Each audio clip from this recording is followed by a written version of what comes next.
Hello दोस्तों, स्वागत है श्री में। मैं धनप्रिय गौतम आपका स्वागत करता हूं। दोस्तों, आज हम आपके साथ में डिस्कस करने वाले हैं ऐसा टॉपिक जो है यूपी लेखपाल के बारे में कुछ इंफॉर्मेशंस जो आपके लिए बहुत उपयोगी है। साथ ही जितने भ्रम हैं कि कौन फॉर्म भर सकता है, कौन नहीं भर सकता, कितना परसेंटाइल वाले फॉर्म को भर सकते हैं, कौन इस फॉर्म की योग्यता है उससे बाहर आता है। साथ ही साथ कुछ हिडन फैक्ट्स जो अगर आप नजरअंदाज कर देते हैं तो फाइनल सिलेक्शन के समय डॉक्यूमेंट वेरिफिकेशन में आपको परेशान कर सकते हैं। उन सारे फैक्ट के ऊपर आज हम बात करेंगे। दोस्तों, जब पेट एग्जाम इंट्रोड्यूस हुआ था उस वक्त भी मैंने कुछ वीडियोस बनाई थी पेट के बारे में, उसके सिलेबस को लेकर के। ठीक, लोगों ने सीरियसली नहीं लिया उसको क्योंकि वीडियो थोड़ा बड़ा था, लेंदी था, और चीजें जब अच्छी होती है तो थोड़ा लेंदी हो जाती है। इस वजह से वीडियो लेंदी होने पर ज्यादा ध्यान ना दे करके उसकी क्वालिटी पे ध्यान दीजिए। साथ ही साथ पेट एग्जाम्स में जो सबसे इंपॉर्टेंट भाग था वह था उसका सिलेबस। इसी तरह इस एग्जाम्स के लिए भी सबसे ज्यादा इंपॉर्टेंट भाग इसका सिलेबस समझ गए, सिलेक्शन हो गया। जैसे पेट एग्जाम में मैंने खुद एज ए कैंडिडेट उसमें पार्टिसिपेट किया था, जिसका स्कोर कार्ड आपने शुरू में देखा होगा, तो I got 99.67 percentile in pet exam. तो ये कोई असंभव चीज नहीं है, हर कोई इसको कर सकता है। अगर अच्छी मेहनत की है तो you can achieve this score as well. ठीक, तो साथ ही साथ आज देखिए, पहली बात तो आप सबको बहुत बहुत हार्दिक बधाई हो कि जिस चीज का इंतजार था, भाई पेट एग्जाम ले लिया, आपको वैकेंसी नहीं आ रही, उस इंतजार को खत्म हो गया और आपके सामने एक वैकेंसी उत्तर प्रदेश सरकार द्वारा प्रस्तुत की गई है। ठीक, और देखिए इसमें वैकेंसियों में पद की संख्या भी बहुत बढ़िया है कि भाई 8085 पद हैं, 8085 पद हैं। साथ ही साथ ये विज्ञापन संख्या 1 है, 2022 की पहली विज्ञापन संख्या है। नया साल है, नया विज्ञापन है, नई उम्मीदें हैं, खरा उतरना है। जिसने पेट में अच्छा स्कोर किया है, you can definitely achieve this.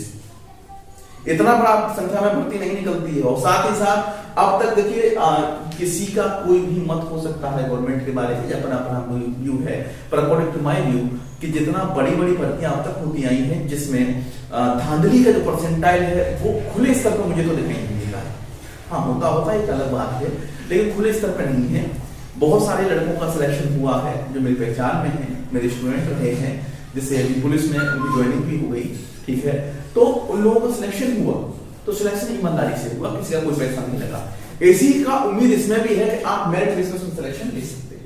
ठीक, चीजें ज्यादा कॉम्प्लिकेटेड नहीं है, बड़ी आसान है, ध्यान से सुनते चलेंगे।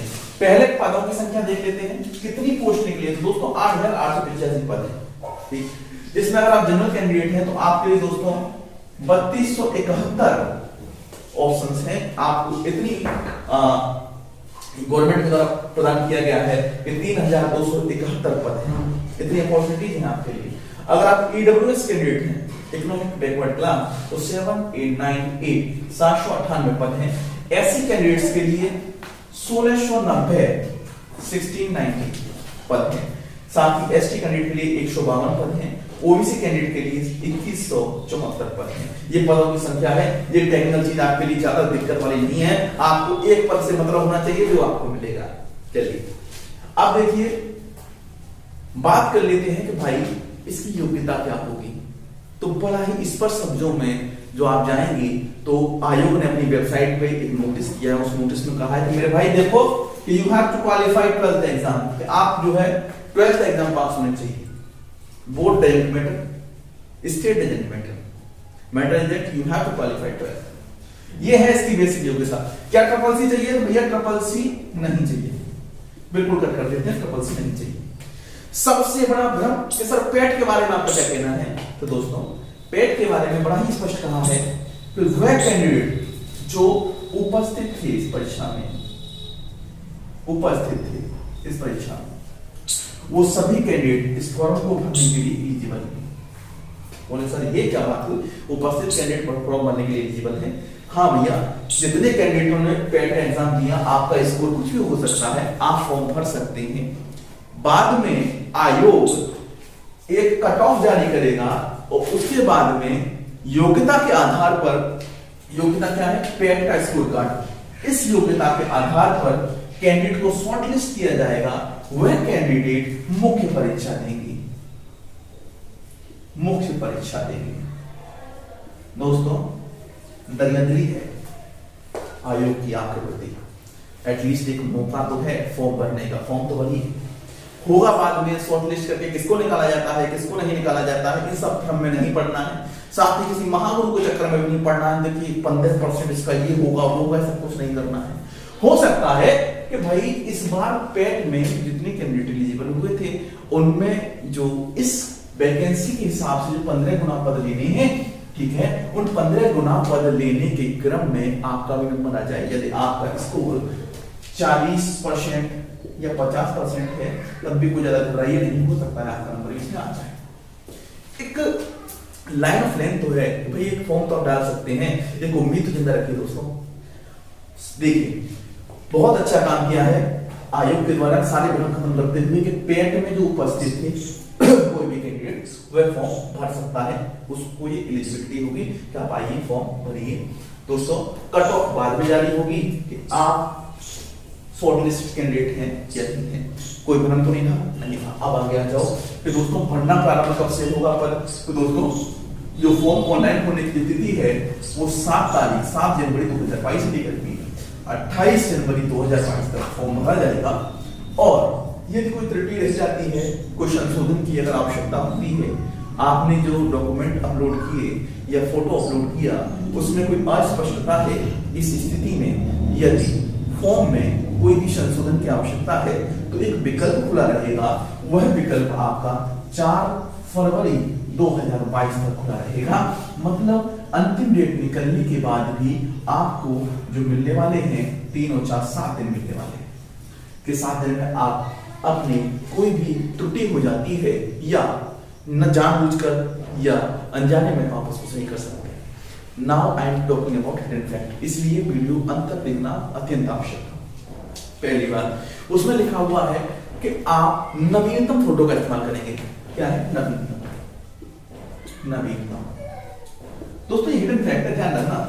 नवीनतम आप फोटो क्या करेंगे, जो पुराना फोटो लगा हुआ है उसी को तुरंत, जो आपके पास पड़ा होगा कई सालों से उसी को तुरंत लगा देंगे, दिक्कत आ सकती है। नवीनतम any would consider a photo minimum 3 month है, मतलब यदि कोई भी फोटोग्राफ जो एडवर्टाइजमेंट की तिथि है उससे 3 महीने पहले तक खिंचा हुआ है उसे नवीनतम की श्रेणी में कंसीडर किया जाता है।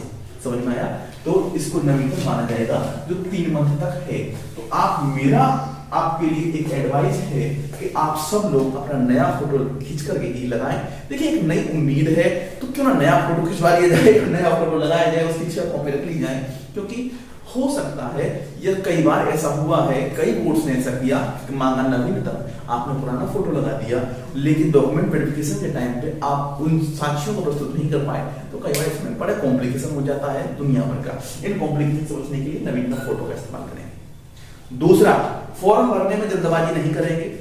अपना नाम, पिता का नाम, माता का नाम, डेट ऑफ बर्थ इत्यादि बड़े ही स्पष्टता के साथ में 2 बार चेक करके तब फॉर्म भरेंगे।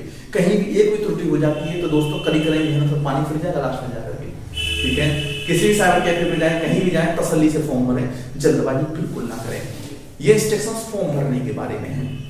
फॉर्म भरने के बाद में at least you have to take 2 hard copy about it. 2 hard copy में आप फॉर्म को सेव कर लें, क्योंकि जब फाइनल सिलेक्शन के टाइम पे आपका डॉक्यूमेंट वेरिफिकेशन होगा उस समय they required the hard copy. They have mention this point in his instructions they provided by the ये आपका बोर्ड। ओके, बोर्ड ने जो इंस्ट्रक्शंस दिए हैं उसमें भी ये बात स्पष्टता के साथ कही है कि हार्ड कॉपी आपको प्रस्तुत करनी होगी, ठीक है। ये इसके बारे में कुछ महत्वपूर्ण जानकारियां थी जो मेरे हैंड से आप तक पहुंचना बहुत आवश्यक थी, ठीक है। और दोस्तों बने रहिएगा हमारे चैनल के साथ में। अब मैं सिलेबस लेखपाल का डिस्कस करूंगा और कोशिश रहेगी आपके साथ बना रहूं, आपकी सफलता में मेरा भी कुछ पार्ट हो, ठीक है। तो दोस्तों मिलते हैं अगले वीडियो में, तब तक के लिए जय हिंद।